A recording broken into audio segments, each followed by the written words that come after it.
विपुल और छवि की शादी को साल भर ही हुए थे। विपुल के माता पिता गांव में रहते थे। विपुल के घर की आर्थिक स्थिति ज्यादा अच्छी नहीं थी।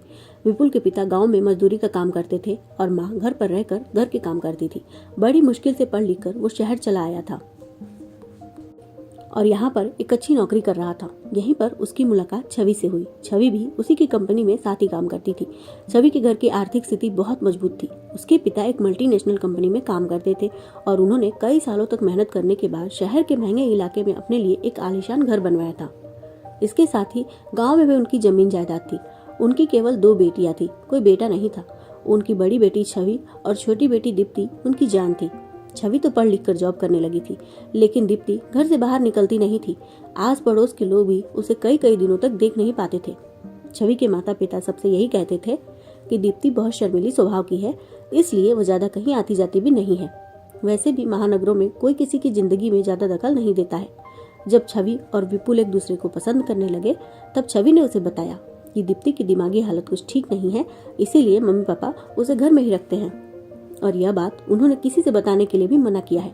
लेकिन तुम अब मेरे परिवार का हिस्सा बनने वाले हो, इसलिए मैं अपनी छोटी बहन के बारे में तुम्हें बता रही हूँ।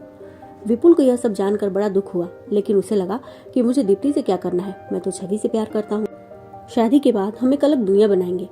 उसने अपने माता पिता से बात की और जल्दी ही छवि और विपुल की शादी हो गई। शादी के बाद दोनों किराए के फ्लैट में हंसी खुशी अपनी जिंदगी व्यतीत करने लगे।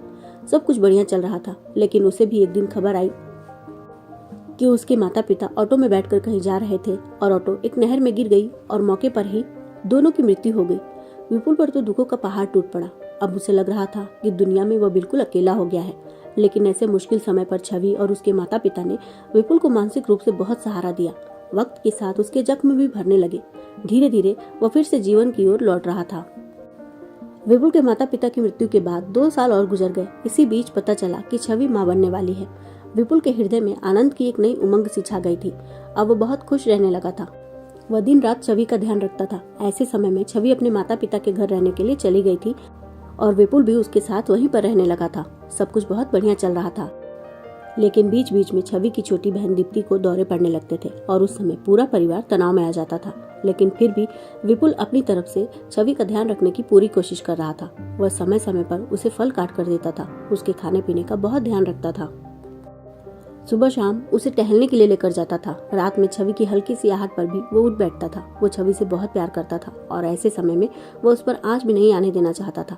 देखते ही देखते 4 महीने अच्छे से बीत गए थे, लेकिन इसी बीच छवि की तबीयत खराब रहने लगी। विपुल को समझ नहीं आया कि इतनी अच्छी तरह से देखभाल करने के बाद भी दिन पर दिन उसका स्वास्थ्य गिरता क्यों जा रहा है।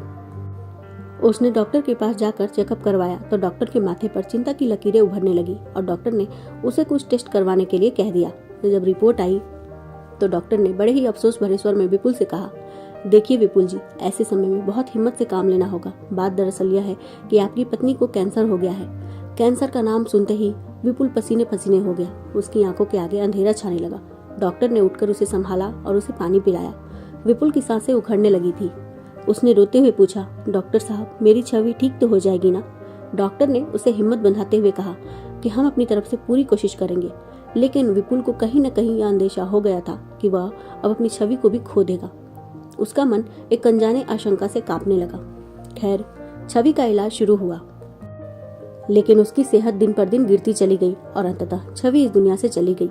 विपुल तो दुख के मारे पागल सा हो गया था। उसे ऐसा लग रहा था जैसे अब वह जी नहीं पाएगा, क्योंकि वह छवि से बहुत प्यार जो करता था। लेकिन धीरे धीरे छवि के माता पिता के समझाने पर उसने किसी तरह खुद को संभाला। उसे अब आगे कोई रास्ता ही दिखाई नहीं दे रहा था।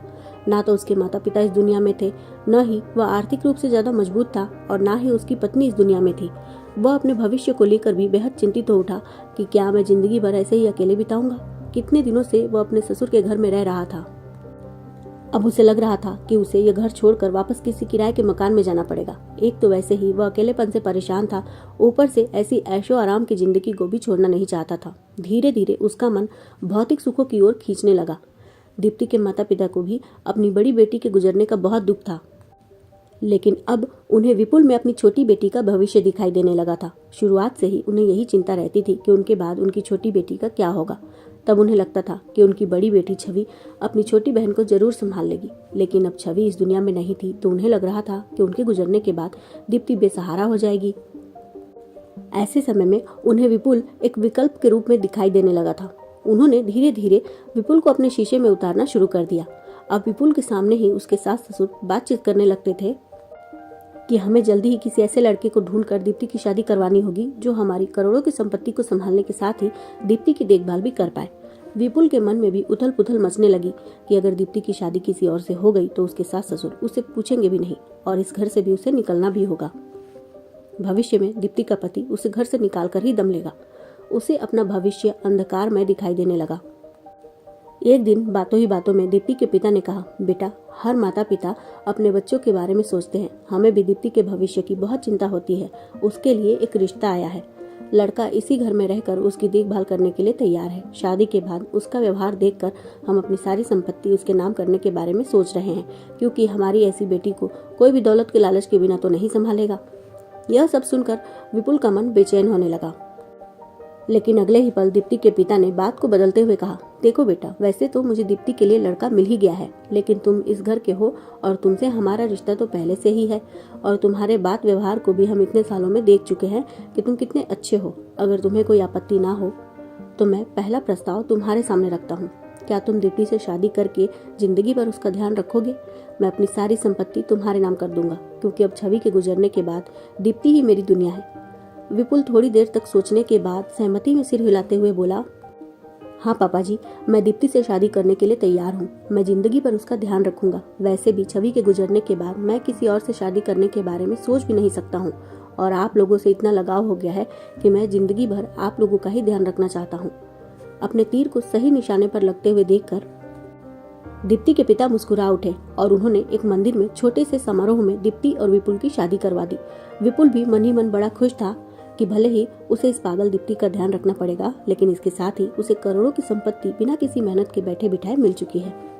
विपुल के मन में लोभ ने कब अपना स्थान बना लिया था उसे पता ही नहीं चला था, और यह लोभ उसे कहाँ लेकर जाने वाला था इस बात का उसे अंदाजा भी नहीं था। विपुल ने अपनी पत्नी के मरने के बाद दौलत के लालच में अपनी पागलसाली से शादी तो कर लिया था, लेकिन सुहाग रात के समय जब वह बेडरूम में पहुंचा तो उसे अपनी नई नवेली पत्नी से थोड़ा डर सा लगने लगा। वैसे तो दीप्ति दुल्हन के लाल जोड़े में लिपटी हुई पलंग के कोने पर सोई हुई थी। उसका चेहरा घूंघट से ढका हुआ था, लेकिन फिर भी पता नहीं क्यों कमरा बंद होते ही विपुल को एक अजीब सी बेचैनी ने घेर लिया था। फिर भी उसने अपने मन को मजबूत किया और सोचा कि मुझे इसके साथ में प्यार भरी बातें ही तो करनी है। मैं किसी तरह इस कमरे में रात गुजार लेता हूँ और यह हिम्मत तो मुझे दिखानी होगी, क्योंकि मुझे सारी जिंदगी यही बितानी है। उसके माथे से पसीना निकलने लगा। उसने अपनी हथेली से पसीना पोंछ लिया। बिना आवाज किए वह अलमारी तक पहुंचा। उसने अपना नाइट गाउन लिया और वॉशरूम में घुस गया। आधे घंटे के बाद नहा धोकर वह दबे पांव कमरे में आया तो उसने देखा कि अभी भी दीप्ति गहरी नींद में डूबी हुई थी। उसने राहत की सांस ली और वह बिस्तर के कोने में लेट गया। दिन भर का थका हुआ जल्दी ही वह खर्राटे मारने लगा, लेकिन उसके खर्राटों की आवाज से दीप्ति की नींद खुल गई। वह उठ बैठी और कमरे में विपुल को देखकर उसे गुस्सा आने लगा। वैसे भी उसका दिमागी संतुलन ठीक नहीं था। वह विपुल को खुद के बिस्तर पर लेटे हुए देखकर अपना आपा खोने लगी। उसने आओ देखा न ताव और विपुल को पकड़कर उस पर तमाचा बरसाने लगी। विपुल हड़बड़ा कर उठ बैठा। अचानक से हुए इस हमले से वह खुद को संभाल नहीं पा रहा था। जब तक वह उठकर बैठता तब तक दीप्ति उस पर हावी हो चुकी थी। पल पल दीप्ति की उंगलियों का कसाव विपुल के गले पर बढ़ता चला गया। विपुल ने उसकी मजबूत पकड़ से खुद को छुड़ाने की बहुत कोशिश की, लेकिन दीप्ति के भारी भरकम शरीर की वजह से वह हिल भी नहीं पा रहा था। थोड़ी ही देर के संघर्ष के बाद उसका शरीर एकदम ढीला पड़ गया, क्योंकि उसके प्राण पखेरु उड़ चुके थे। सुबह जब कमरे का दरवाजा खोला गया तो दीप्ति एक कोने में सिर झुकाए हुए बैठी थी और बिस्तर पर विपुल की निष्प्राण देह चीख चीख कर कह रही थी कि लोभ का अंजाम कितना भयंकर हो सकता है। पूरे मोहल्ले में यह बात फैल गई थी। पुलिस आई और दीप्ति के मानसिक अवस्था को देखते हुए उसे पागलखाने भेज दिया गया। दीप्ति के माता पिता भी सिर पकड़कर खड़े थे। ना तो उन्होंने सही समय पर अपनी बेटी का इलाज करवाया था और ना ही कभी उसके मुंह से बाहर निकल पाए थे। विपुल का लोभ उसे ले डूबा और दीप्ति के माता पिता के मोह ने दीप्ति के जीवन को भी बर्बाद कर दिया था। अगर उन्होंने उचित समय पर उसके दिमागी हालत के बारे में जानकर उसका इलाज करवाया होता तो शायद हो सकता था कि दीप्ति ठीक भी हो जाती, मगर लोगों के डर से उन्होंने दीप्ति की वास्तविक अवस्था को छुपाया, उसका इलाज नहीं करवाया और दुनिया को दिखाने के लिए विपुल से उसकी शादी तक करवा दी। मगर आज दीप्ति अपनी आगे की जिंदगी पागलखाने में गुजारने को मजबूर थी और उसके माता पिता बस उसके लिए तड़प कर जी रहे थे। दोस्तों, लोभ हो या मोह, यह इंसान को विनाश की ओर ही लेकर जाता है। अगर आप इस बात से सहमत हैं तो कमेंट करके जरूर बताइएगा और मेरी लिखी हुई और नई कहानियों के लिए कथा संचय चैनल को सब्सक्राइब जरूर कर लीजिएगा। धन्यवाद।